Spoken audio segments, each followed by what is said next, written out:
जो ख्वाबों में मेरा साथ निभाता था कभी, वही अब दूर कहीं मुझसे छुप जाता है कभी।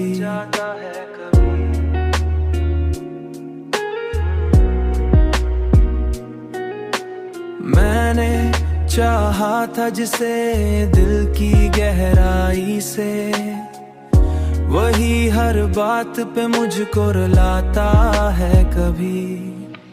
मेरी आंखों में जो ठहरा था सितारे बनकर, आज वही इश्क बनके बह जाता है कभी। मैंने सोचा था वही मेरा मुकद होगा, पर वही ख्वाब अचानक से बिखर जाता है कभी। मैंने हर बार मोहब्बत में वफा की, लेकिन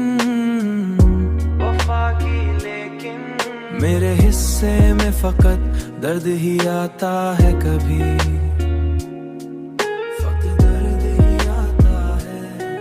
ये मोहब्बत भी अजब खेल दिखाती है हमें, जो भी अपना हो वही दूर चला जाता है कभी।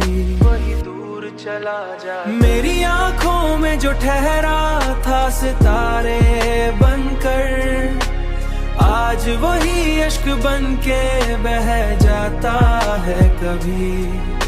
मैंने सोचा था वही मेरा मुकद होगा, पर वही ख्वाब अचानक से बिखर जाता है कभी।